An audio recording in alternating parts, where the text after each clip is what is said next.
तब क्या था हई गुम थिवण मतलब दुनिया दे विच इज्जत पाई छू शेख शुयूख लकब तब क्या था हई गुम थिवण मतलब थई ताबे कलकत सब सुनी पाक ते हनफी मजहब रखी सूफी दा मशरब तब क्या था हई गुम थिवण मतलब थई ताबे कलकत सब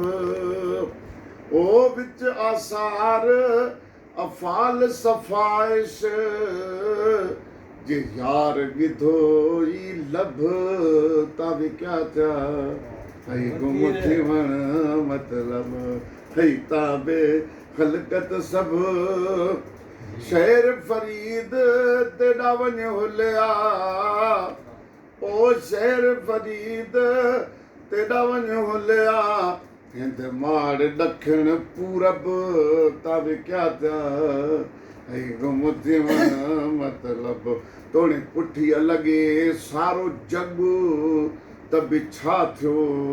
नाहे मञता में मतलब तोणे पुठीअ लॻे सारो जग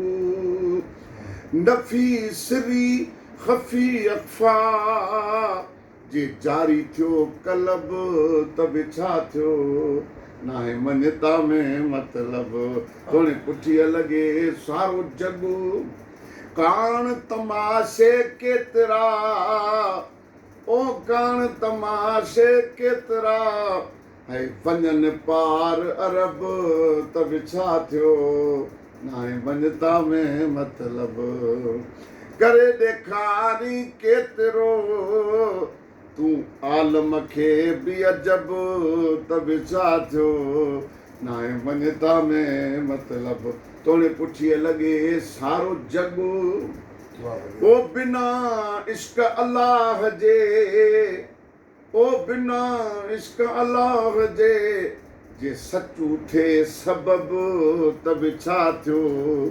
नाहे मञता में मतलब तोणे पुठीअ लॻे सारो जग त बि छा थियो नाहे मञता में मतलब हिकु ॾींहुं में पीर मुखां तूं पुछिया हिकु ॾींहुं में पीर मुखां तूं पुछिया त सही कीअं लाल लहीजे आखिस छोड़ हुअण थी गुम हिकु वारी त बहदत अञा विखीजे ख़ुशि ख़ैर मोहम्मद दिलि साफ़ करी विचूं सिफ़त सही करी जे तोणे पुठीअ लॻे सारो जग त बि छा थियो नाहे मञता में दुर्मोहम्मद जो हिकिड़ो दोहिड़ो दुर्मोहम्मद जो फ़क़ीर साईं हाणे जेको पहिरियों फ़रीद साईं जो कलाम पढ़ियो कुझु न आहे हा ऐं जेको कुझु माना हासिलु थिए थो सभु कुझु वधीक जेको आहे पुठिनान में हा माना वादनत खां अलाह खे ॼमाइण खां फ़क़ीर थियण खां सूफ़ी थियण खां सभु इहे सभु बसि आहिनि सभु सूफ़ी फ़क़ीर हा पर कुझु न थियण त माना पोइ इहो सूफ़ी चए थो त माना मेन मक़सद गुम थीवण मक़सद जे सूफ़ी गुम थीवण मतलब बाबा साईं सही था फरमायो माना हई गुम थिवण मतलब जेको तुंहिंजो मतिलबु आहे उहो गुम थियण आहे सूफ़ी बि त गुम थिए थो फ़क़ीर बि नथो थिए न करे थो अञा नथो थिए न जेको न आहे उन सां ॻाल्हाए थो भली मुला मौलवी चिला विर्द वज़ीफ़ा इल्म अदब सभु कुझु सिखियो आहे न तॾहिं बि कंहिं कम जो कोन्हे